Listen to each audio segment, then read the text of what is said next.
Pada video sebelumnya, telah dijelaskan seputar artileri meliputi sejarah, fungsi, dan tugas pasukan artileri.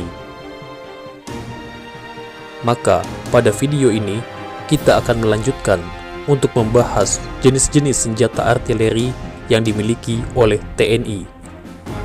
Terus simak videonya sampai selesai.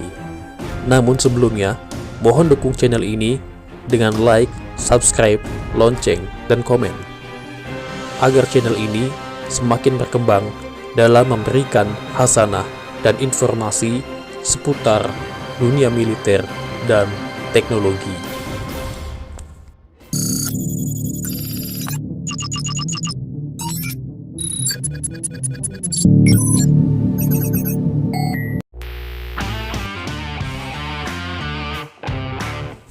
Sebagaimana kita ketahui, senjata meriam adalah jenis senjata berat yang dapat menembakkan proyektil dari jarak jauh. Senjata ini dapat mengacaukan lawan, karena efek senjata ini memiliki daya rusak yang begitu luas. Senjata meriam merupakan senjata dengan tembakan peluru lintas lengkung, atau dinamakan gerak parabolik. Untuk itu, idealnya senjata ini digunakan sebagai tembakan tidak langsung, di mana target tidak terlihat. Semisal, musuh berada di balik gunung, atau di balik perbukitan, atau di balik awan, aku melihat di balik hujan.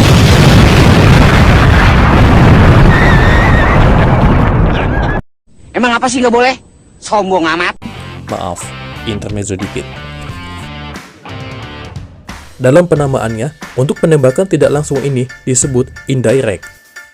Adapun untuk jenis senjata meriam untuk penembakan tidak langsung disebut howitzer.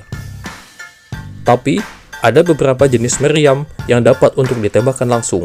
Ini berfungsi jika musuh sudah terlihat di depan mata. Untuk itu, ada beberapa jenis meriam yang didesain terdapat perisai lapis baja sebagai tameng untuk berlindung para awak apabila sudah berhadapan langsung dengan musuh yang sudah di depan mata.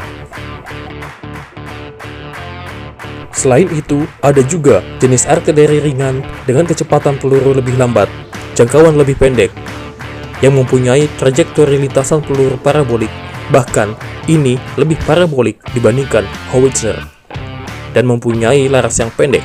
Senjata ini dinamakan mortir. Untuk senjata mortir ini akan kita bahas di lain kesempatan. Kita kembali pada penjelasan jenis senjata artileri yang dimiliki oleh TNI.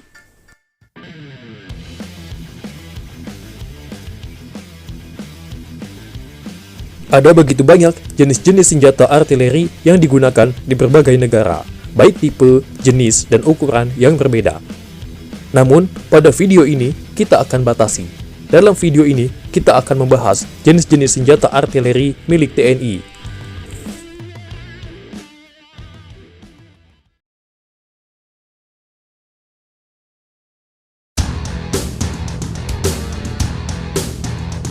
Untuk yang pertama, kita akan membahas jenis-jenis senjata artileri darat. Pasukan Armed Field Artillery. Meriam M48. Meriam M48 atau biasa disebut meriam gunung. Meriam M48 sering sekali dipamerkan dalam setiap defile Satuan Artileri Medan TNI AD. Meriam ini punya bentuk yang relatif mungil dengan munisinya kaliber 76 mm, persisnya 76,2 mm. Meriam ini termasuk meriam yang sudah sepuh, karena sudah sekitar 50 tahun meriam M48 ini memperkuat di jajaran TNI AD. Bahkan, meriam ini masih digunakan saat ini di beberapa batalion Armed. M48 adalah meriam buatan Yugoslavia. Senjata ini didesain dan dirancang di masa terjadinya Perang Dingin. M48 juga disebut meriam gunung karena dipersiapkan untuk bergerak di wilayah pegunungan. Dengan berat yang terbilang ringan, secara keseluruhan beratnya adalah 680 kg. ini masih terbilang ringan dibandingkan meriam kaliber 105 dan 120. Untuk mobilitasnya, meriam ini menggunakan dua roda dengan ditarik kendaraan 4x4 sekelas Jeep atau truk ringan. Ada keunggulan yang dimiliki oleh meriam ini dibandingkan yang lainnya, yaitu komponen meriam ini dapat dibongkar pasang sehingga masing-masing komponen dapat dibawa oleh satu regu. Untuk merakitnya kembali pun relatif singkat. Dengan awak yang terlatih, M48 ini dapat dirakit dalam hitungan 10 menit. Dengan sifatnya yang ringan dan mobile, menjadikan M48 sangat pas mendukung pergerakan pasukan lintas udara, karena M48 dapat digotong oleh helikopter, misal helikopter Bell 412 milik penerbang TNI AD. M48 pun bisa dibilang senjata yang battle-proven. Battle-proven yaitu sudah terbukti dalam pertempuran. Setidaknya M48 digunakan secara aktif dalam perang di semenanjung Balkan, baik pihak Serbia, Bosnia, dan Kroasia sama-sama menggunakan M48 sebagai senjata pemukul mereka di tahun 90. Untuk di Indonesia, M48 punya kiprah tersendiri. Salah satunya pernah dilibatkan secara aktif dalam operasi Seroja, yaitu digunakan untuk misi bantuan tembakan untuk pergerakan infanteri dalam menggempur basis Fretilin. Hal yang menarik di sini, kalau dulu M48 ini digunakan untuk menggempur pasukan Fretilin di Timur-Timur. Namun kini justru pemerintah RI malah menghibahkan 6 pucuk meriam ini ke Timor Leste dan 6 pucuk lainnya ke Papua Nugini. Melihat kemampuan daya gempur, M48 mampu melesatkan proyektil dengan jangkauan maksimal 8,7 km. Untuk sudut elevasi laras dapat diset mulai dari minus 15 derajat sampai dengan maksimal 45 derajat. Kecepatan luncur proyektil yaitu 387 meter per detik. Dan meriam ini dapat menembakkan hingga 25 peluru per menit. Untuk larasnya sendiri memiliki lifetime 6.000 kali tembakan, di mana jika sudah melebihi 6.000 kali tembakan, maka laras harus diganti. Jenis meriam ini termasuk towed gun, yang berarti jenis meriam tarik. Jenis amunisi yang dapat digunakan oleh M48 ini adalah HE, High Explosive, HE Frag, Hash, Smoke, dan Inner Training.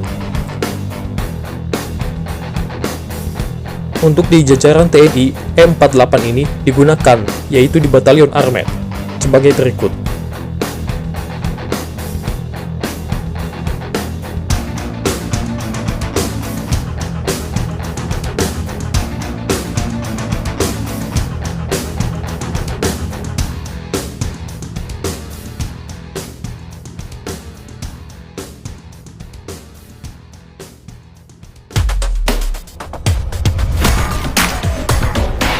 Meriam M2A2.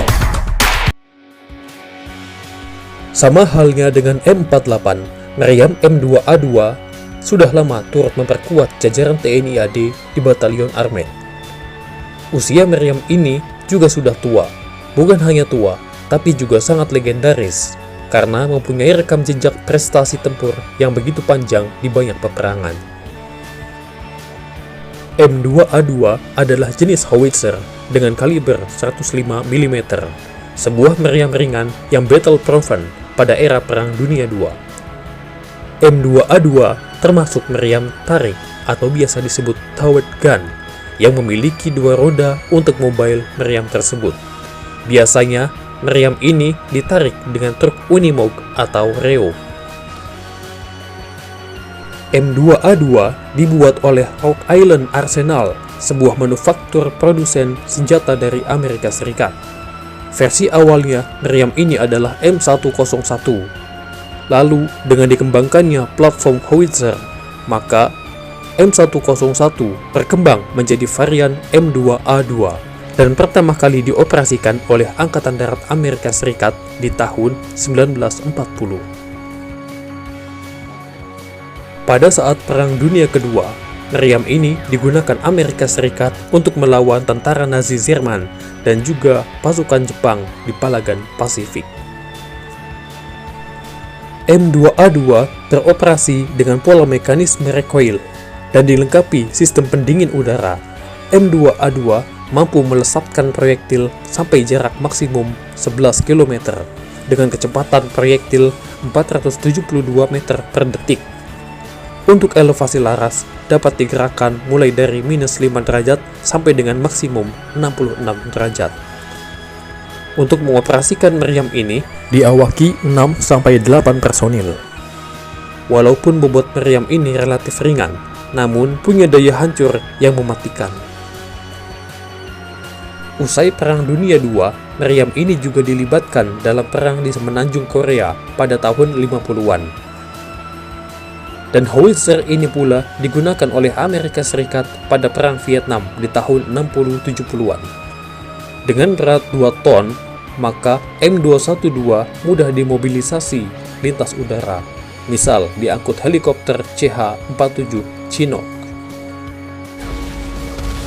Meriam ini seringkali eksis di layar kaca, misalnya pada film Thin Red Line yang bertajuk latar belakang Perang Amerika Serikat melawan Jepang. Kemudian film Hamburger Hills, dan serial TV Tour of Duty, film yang berlatar belakang Perang Vietnam. M2A2 howitzer ini telah banyak terlibat dalam medan pertempuran di berbagai belahan dunia. Karena selain digunakan oleh Amerika Serikat, meriam ini pun dipakai lebih dari 23 negara. Untuk kawasan Asia Tenggara saja, meriam ini digunakan oleh Thailand, Myanmar, Kamboja, Indonesia, juga Australia pun ikut mengadopsi meriam ini. Terlebih lagi, M2A2 milik Australia dilibatkan untuk membantu Amerika Serikat saat Perang Vietnam. Untuk amunisinya, meriam ini dapat menggunakan amunisi dengan hulu ledak, misalnya high explosive anti-tank, smoke color, untuk memberikan penerangan pada area pertempuran pada malam hari. M2A2 tersebar di kesatuan armet di berbagai daerah. Meriam ini yang jumlahnya paling terbanyak di antara yang lainnya. Kalau satu batalion saja memiliki 18 pucuk meriam, maka dalam 10 batalion paling tidak jumlahnya adalah 180 pucuk meriam. Berikut batalion armet yang mengoperasikan meriam M2A2.